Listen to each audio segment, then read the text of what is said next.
So especially screws, bolts, and rivets are often subjected to a shearing force. For example, these are two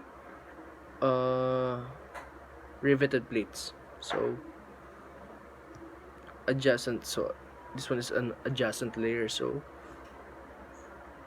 both from this going to our right, left, from left to left and right to right. So that.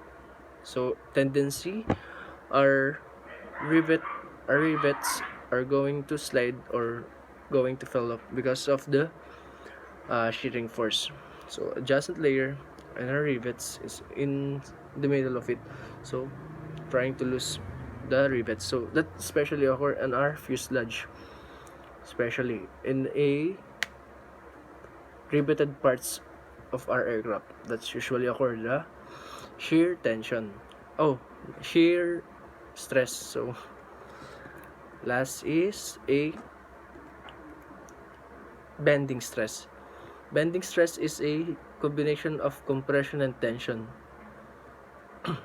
So bending, from the word itself, bending. So bending is also a combination of two stresses. So the compression and the tension.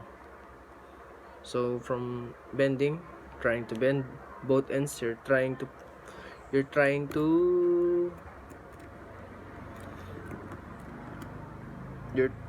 break.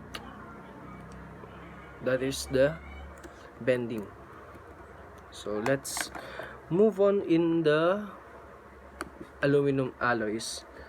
Various aluminum alloy used in our aircraft. So we have a different types of aluminum alloy. So first is aluminum designed by the symbol 1100 is used where strength is not an important factor but where weight, economy, and corrosion resistance are desired.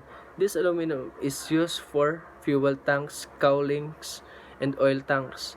It is also used for repairing wing tips and tanks. This material is weldable, so it can be welded.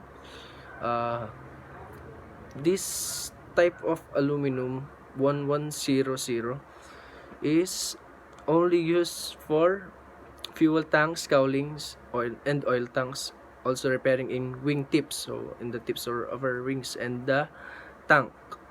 So this type of aluminum is not too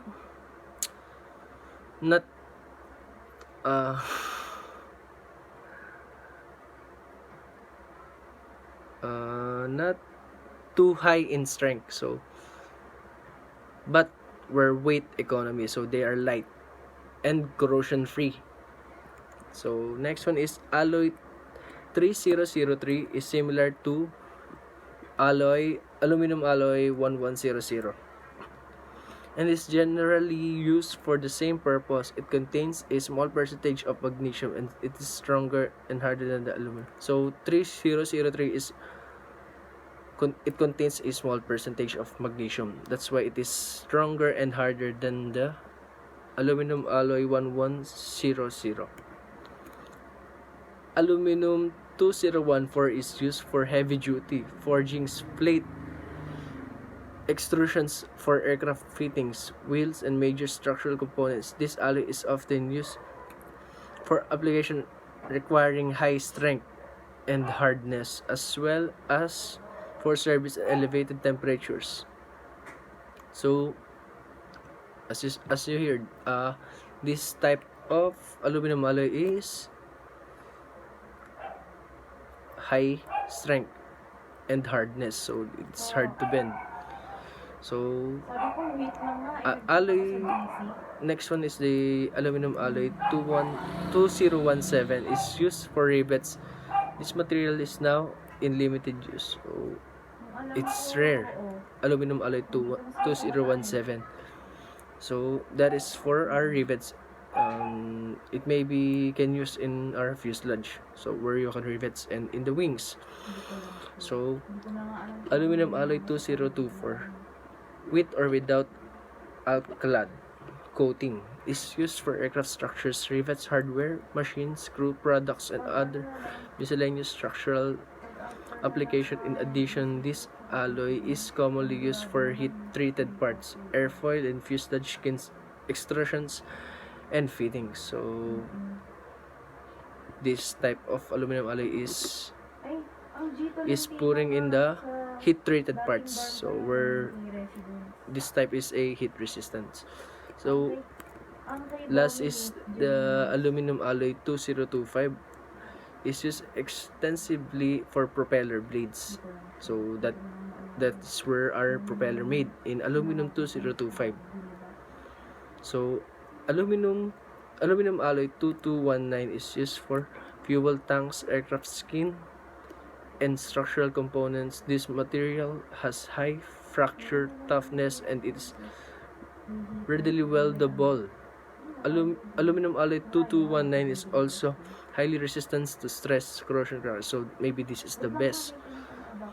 This is the best aluminum alloy. So because it can use in aircraft skin, structural components, and this has high fracture toughness. So and it's already readily weldable, high and also high resistance to stress, crackings. So all of the type of stresses is nothing in this one in aluminum alloy 2219. So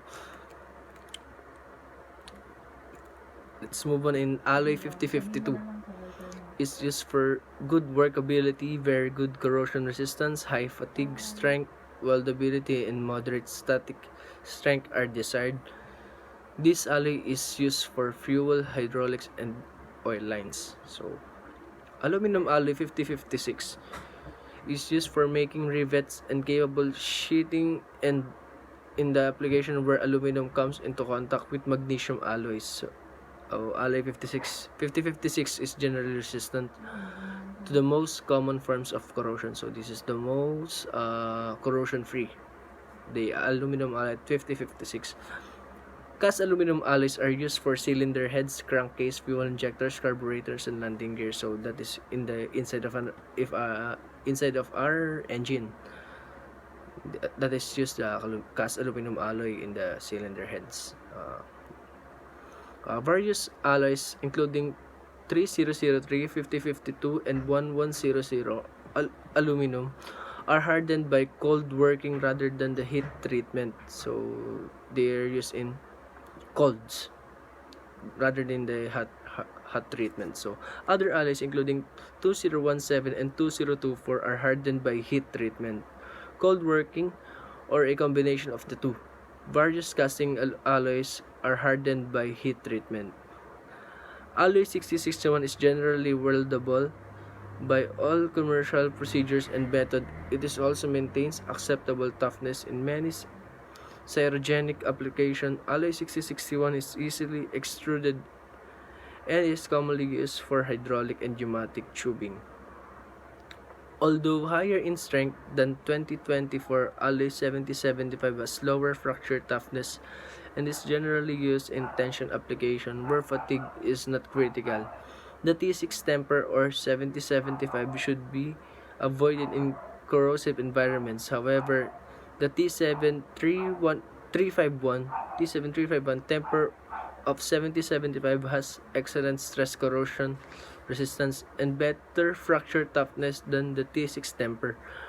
The T76 temper is often used to improve the resistance of 7075 to exfoliate corrosion. So that's it. That's my report in the topic of major structural stresses that affects the aircraft structure and various aluminum alloy used in our aircraft. Thank you.